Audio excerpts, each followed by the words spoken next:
उसके पैरों में पहना देगा। माँ 9 महीने बच्चों को कोख में रखकर सींचती है, पिता तमाम उम्र उसकी परवरिश खुशी खुशी करता है। आज देश भर के नौजवानों को मैं एक बात बता देना चाहता हूँ कि जिनके औलाद नहीं होती ना, वो न जाने कितने व्रत, कितने यत्न, क्या क्या जतन करते हैं, न जाने कौन कौन सी चौखट पर अपना माथा रगड़ते हैं, दर दर की ठोकरें खाते हैं। और जिस पल उनकी गोद में कोई नन्हा फरिश्ता आता है ना, वो माँ बाप उसी पल से उसकी सारी जिंदगी की चिंताओं को अपने सर ले लेते हैं। शादी ब्याह, पढ़ाई लिखाई, सबकी फिक्र उसी पल से होने लगती है। माँ बाप थोड़ा थोड़ा पैसा बचा के बेटियों के लिए एक एक गहना बनाना शुरू करते हैं ताकि उसकी शादी में काम आ सके। एक बाप अपने जीवन भर के प्रोविडेंट फंड का तमाम पैसा एक झटके में हंसते हंसते अपने बच्चों को दे देता है। माँ बाप बच्चों के लिए किसी भी हद तक जाने को तैयार रहते हैं। मैं खुद 2 प्यारी सी बच्चियों का पिता हूँ और यकीन मानिए, अगर कोई मुझे गारंटी दे कि किसी पहाड़ पर चढ़ने से मेरी बेटियों का फ्यूचर सेफ होगा, तो मैं बिना देर किए नंगे पांव उस पहाड़ पर चढ़ना शुरू कर दूंगा। और मेरी ही तरह दुनिया के हर माँ बाप अपने बच्चों के लिए ऐसा ही करेंगे। माँ बाप चाहे कितने ही सक्सेसफुल हों, दुनिया में किसी भी लेवल पर हों, पर जब बात अपने बच्चों की आती है तो आप सिर्फ एक साधारण माता पिता होकर रह जाते हैं। शाहरुख खान कितने ही बड़े बादशाह हैं, दुनिया उनकी सिर्फ एक झलक पाने को बेताब है। उनकी फिल्मों का बॉक्स ऑफिस कलेक्शन करोड़ों रुपए का है। वो जिस रोड से गुजर जाएं सड़कें जाम हो जाती हैं। उनकी सिर्फ एक झलक पाने को उनके घर मन्नत के आगे लोगों का सैलाब लगा रहता है। ऐसा स्टारडम किसी किसी विरले को नसीब होता है। पर जब नारकोटिक्स डिपार्टमेंट उनके बेटे को अरेस्ट करता है तो वही सुपरस्टार शाहरुख खान तमाम रिसोर्सेज होते हुए भी समीर वानखेड़े के सामने हाथ जोड़े नजर आते हैं। उनके फोन की चैट लीक हुई जिसमें वो बहुत भावुक होकर समीर वानखेड़े से रिक्वेस्ट कर रहे हैं कि आप मेरे बेटे को छोड़ दें। दुनिया का सबसे बड़ा सुपरस्टार जिसे दुनिया झुका ना सकी, औलाद के 2 आंसुओं ने उसे तोड़ कर रख दिया। पिता होना इतना मुश्किल है। राजा दशरथ बहुत पराक्रमी राजा थे। उनके पराक्रम का डंका तीनों लोकों में बजता था। जब देव और दानवों के बीच युद्ध हुआ तो खुद भगवान इंद्र राजा दशरथ से मदद मांगने आए। दानवों की सेना जिस राजा दशरथ के नाम से कांपती थी, उन्हीं राजा दशरथ ने अपने पुत्र राम के बिछड़ते ही अपने प्राण त्याग दिए। इतने पराक्रमी राजा भी पुत्र मोह से ऊपर ना उठ सके। पिता होना इतना मुश्किल होता है।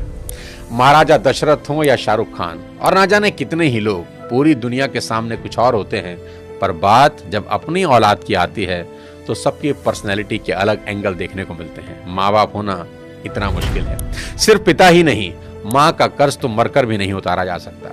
बच्चे का मलमूत्र माँ बाप के अलावा कौन साफ कर सकता है, और ऐसा वो खुशी खुशी करते हैं।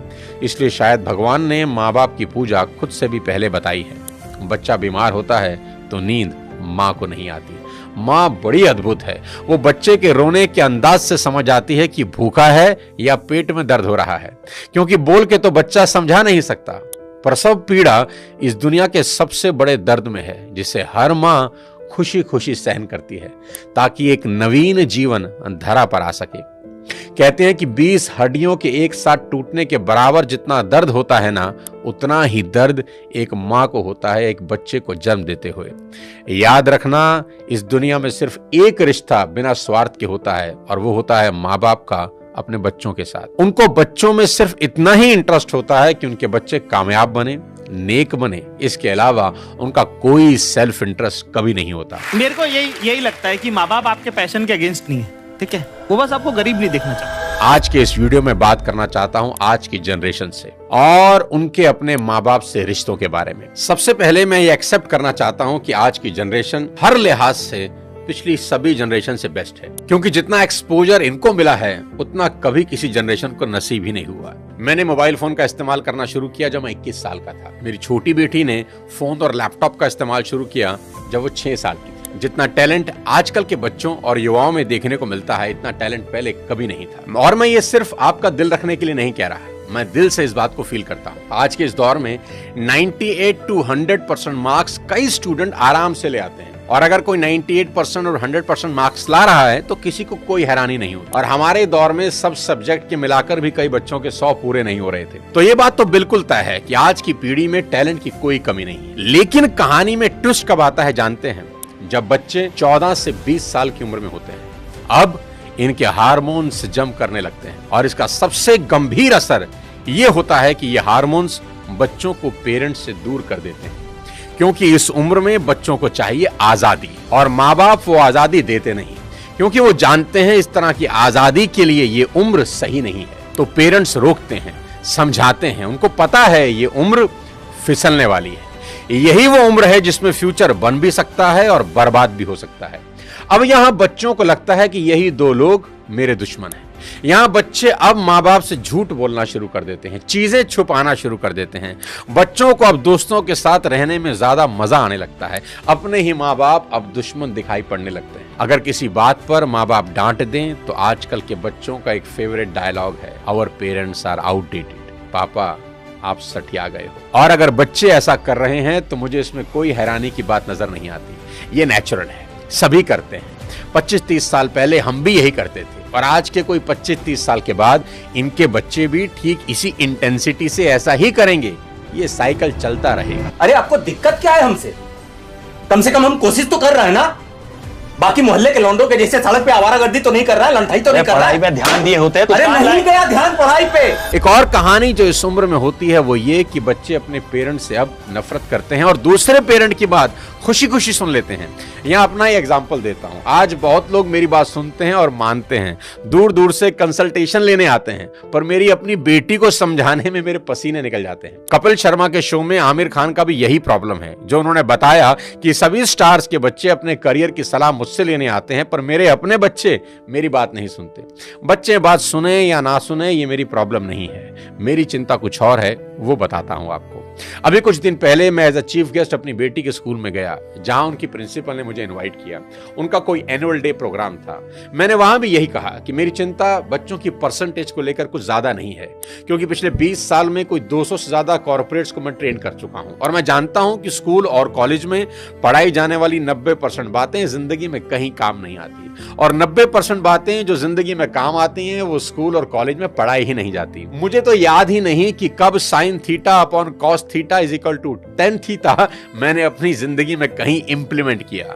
एज अ पेरेंट आज मेरी सबसे बड़ी चिंता यही है कि बच्चे किसी गलत संगत में पढ़कर कोई गलत रास्ता ना ले लें, क्योंकि कुछ रास्ते ऐसे हैं जिसमें वापसी करीब करीब नामुमकिन है, जैसे नशे का रास्ता, जहां एक बार इंसान चला जाए तो फिर वापस नहीं लौटता। नशे पर एक पूरा वीडियो मैंने बनाया है, एक बार जरूर देखना। कोई ऐसा कदम ना उठाएं जिसका पछतावा उन्हें सारी उम्र हो।